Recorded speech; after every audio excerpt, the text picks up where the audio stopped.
How's it going, everybody? So as you can see, I have this pile of vices that followed me home recently. And what you're looking at here are 15 Kurt milling machine vices. There are 12 of these 6-inch vices and 3 of these 8-inch vices. And so I bought these from a company up in Seattle, and they are a rigging and moving company, and their whole job is to move giant CNC machines. And when I mean giant, I'm talking like bigger than my house, massive machines. And the workspace in those machines, like when you open up the cabinet where the actual milling happens, the T-slot table they have is like the footprint of my garage. You can walk around inside. It's just enormous. And they've been collecting these broken vices for the past few years, and they had a pallet of them, and they were wanting to get rid of them, get them off their books. So me and the guy made a deal, and now they followed me home. And you can tell that they're in a little bit of worse for the wear condition. Some of them had chunks of the metal milled out here. This is where someone crashed in the end mill cutter into the actual vise itself instead of the part that they were working on. And they're all needing to be repainted and just to be cleaned up. Inside of a CNC machine cabinet, it's a pretty hostile environment. There's flood coolant in there. There's chips flying everywhere. The flood coolant does eat up the paint. This is a swivel base here for an 8-inch vise, and you can see it has a nice blue Kurt color there. Well, everything else has been eroded off the rest of the vices. That swivel base there actually came from eBay. You can get that with this lot here. And I wanted to take this opportunity, since I have all these sitting here, to kind of go over what you might want to look for when you're buying a vise for your milling machine. So up until this point, I was working with a Bridgeport brand 6-inch milling vise. And it's okay, but it's a little long in the tooth, and it's getting a little sloppy. And so my workpieces were not coming out as square as I'd like. So Kurt, they have a kind of a neat design. How it forces the part of the table, the part of the vise that slides. It keeps it from lifting up, and it doesn't deflect into your workpiece and doesn't cause your workpiece to be out of alignment. I'll explain that a little bit more here in this video when we take one of these apart to see it. And so these vices are generally a better quality vise. They're made in America, they're high quality, and even for as ugly as these are looking and as beat up as they're looking, they're still perfect for the home gamer like myself. I run a 1963 Bridgeport Series 1 mill, and I have a couple vices set up on top of it that I want to kind of compare and contrast what you want to look for when you're buying a vise. As far as weight and everything, all told, all these vices that you're looking at here are 1,380 pounds. The 6-inch vices without the jaws in them, so these all don't have jaws with them right now, they're right around 70 pounds. And these big 8-inch vices here, these are north of 150 pounds depending on what type of jaw you have in there. So for 2 inches more clamping ability, you're over doubling the weight. And then when you have to add on a swivel base like this, then a swivel base and an 8-inch vise weighs in right around 220 pounds. And that's a lot of weight. And for the home gamer like ourselves, that's just, I think, too much. This thing dwarfs this table here. I mean, this 8-inch vise here, if I put that swivel base on here, I mean, that table is going to drop the knee down quite a bit. And it actually will limit the amount of material I can put in here.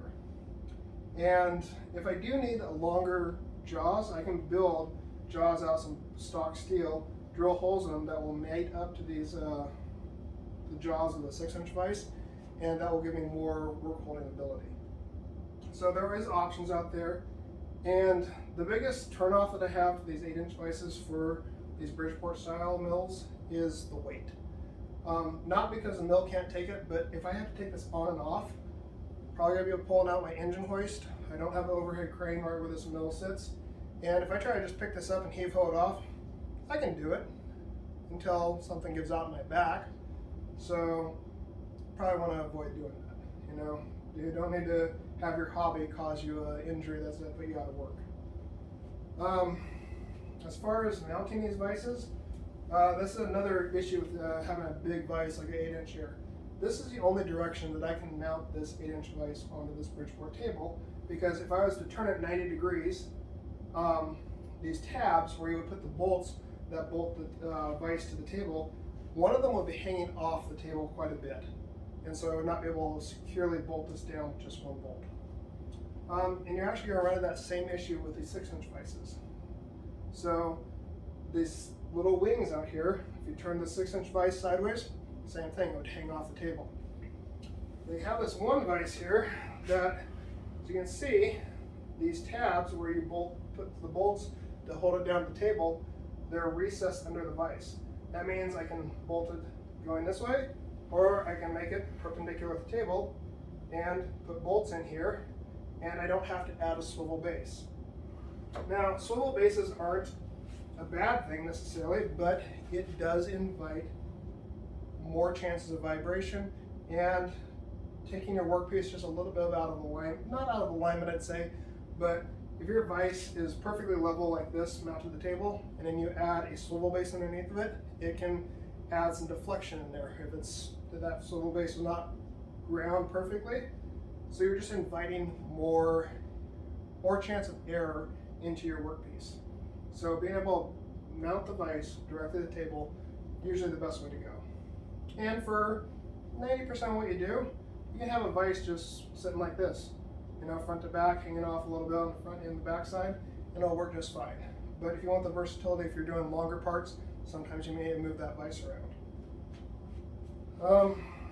The other thing to look at here too, this one right here, this vise, and this big 8-inch vise, these ones are designed for a CNC environment, and they don't have these ears, I guess if you'll call them, where you can drop a bolt in to bolt to the table. They actually have a groove cut down the side and at the base there, and you can actually mount that vise the way you see it sitting there on a table to do milling if you have to hold your workpiece in that position.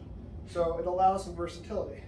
So if you have odd shaped workpieces that you're using that you need to clamp down, that style vise, they make them in both the 6-inch and the 8-inch, that might be an option for you. You have to use toe clamps.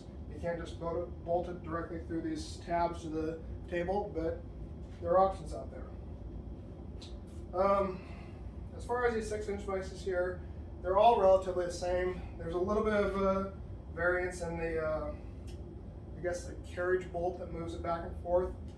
Some of them are closed systems, some of them are open, and some of them use grease, some of them use oil. And it's just a different style of vices that they made, and also the different time that they made them.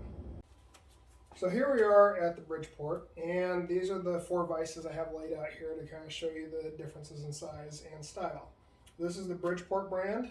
This is the Curt 8-inch, Curt 6-inch with the traditional wing mounts, and this is the Curt 6-inch with the recessed mounts for the bolt to the table.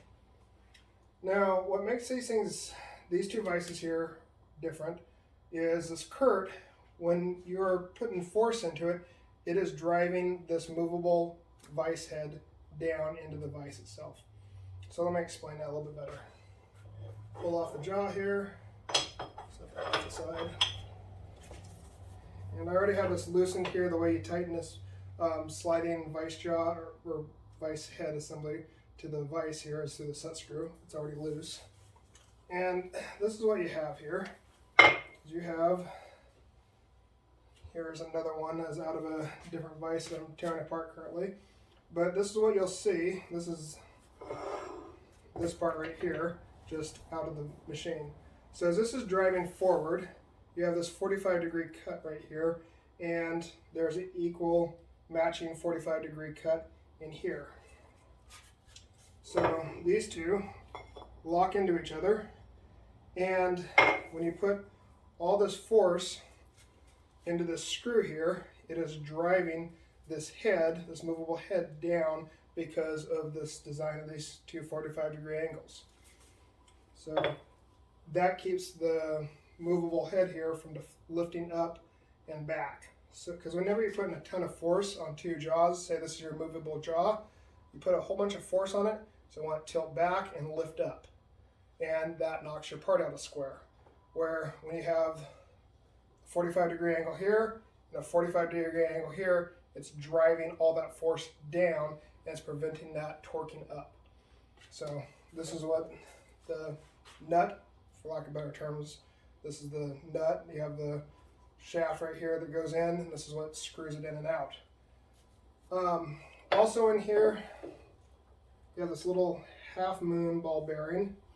So there's like a recessed hole that this sits in, like this up in here, and that's what this mates to. And the reason I do that instead of just having this metal directly on this metal is, say that there's a little bit of variance in the manufacturing process, this will compensate for that. Or if there's a little bit of movement, this will allow that to move around, for lack of a better term. The way they hold that in there, they just put a little bit of grease in there, and that keeps that in place. As far as jaws for these Kurt vises, this is a textured pattern, and so it has grooves cut in, both horizontal and vertical, and it has a really cool design of how it locks in. Just think of like when you're hanging a picture frame, you have the bigger hole here, and it slides in to the smaller one and locks. That's how these are mounted in. So these just go on a screw, click in, and then you come in with an Allen key and tighten them down. And that's how you lock these jaws in. You want new jaws, slide these out, pop your new ones on.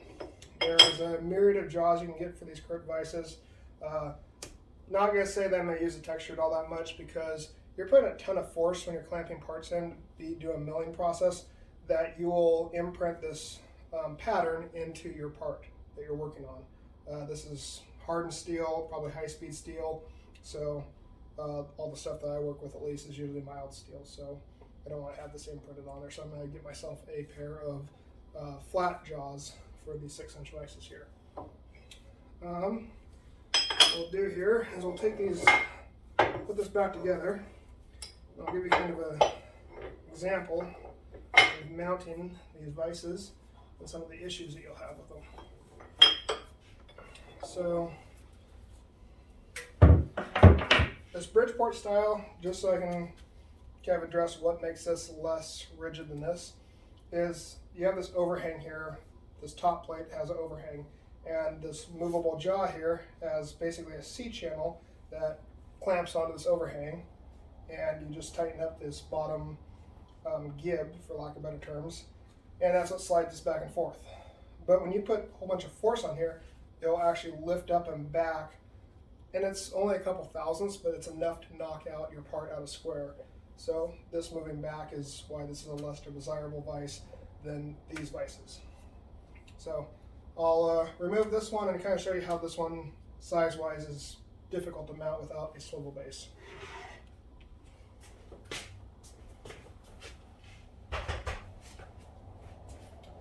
So 8-inch Kurt, north of 150 pounds, and this is realistically the only way that you're going to mount this without a swivel base. You want to turn it,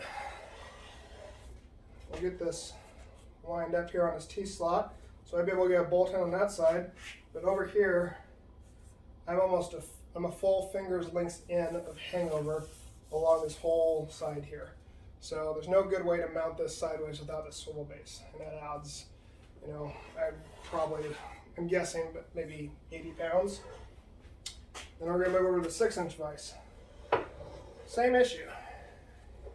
Get it to where that one flange lines up over here, but you have about a knuckles depth hanging over on this side.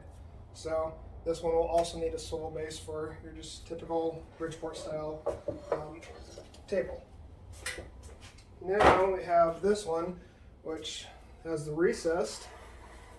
You can see you have 2 bolt holes there and 2 on the other side, and I can get bolts into both sides of that channel without it hanging over. This is also a 6-inch vise, just a more compact version, and this eliminates the need for having a swivel base. This means it's going to be more rigid and just less moving parts and less stuff to have around. So this is probably the vise I'm going to keep for this milling machine. And if you're curious what the model of this is a 3600 V. And yeah, for the home hobbyists like myself, this is perfect. Say I do need bigger jaws, because I do home hobby machining and I have a milling machine, I can make myself jaws, say this wide, 8-inch wide, just put in bolts that match up to these holes, and there you go, you have larger jaws for it. You just have to make them, and that will handle any of the bigger projects that I'm doing. This thing is going to put out plenty of force to hold whatever I'm doing. I'm not machining large chunks of steel. The biggest thing that I'm going to machine is probably 50 pounds at the most, weight-wise. So I don't need the clamping size and ability of these bigger vices. I'm not completely convinced I might get rid of this yet. I might hold on to it and find a place for it in the shop, just because, well, who doesn't need a 150 pound plus vise? Because, well, that's what we do, we collect things. So yeah, that's my rant on these vices, and hopefully you learned some things here, and hopefully I gave you a little bit of an insight on what to look for when you're buying a milling vise. Kurt is a name brand. It's American made. There's obviously a whole bunch of other import ones out there, and it's varying quality of what you get. I'm a kind of firm believer in buying used high quality stuff, like this Bridgeport mill, these vices. They're both not the prettiest looking machines out there, but they're pretty true and they do a good job. Or if you buy something imported, especially nowadays off Amazon or eBay, it's really questionable about the tolerances you're going to get on it. So, and then if I really wanted to, say if I wanted to keep this vise, I could fill this in here, take it to a weld shop, have them fill that in, and take it to a machine shop where they have a surface grinder and grind it true. I don't think I'm going to need to do that for the tolerances of stuff that I'm doing, but that is what you can do when you rebuild one of these vices, is regrind these in. So again, guys, thank you for watching. Hopefully you got something out of the video, and we'll be doing some more videos on rebuilding these. I'm going to go through all the other vices that are on the floor there, figure out what I need for rebuild kits. Kurt sells them for about 20 bucks, and I'll do a video on rebuilding these and what's involved in that. So thank you again for watching, and hopefully you guys have a great day.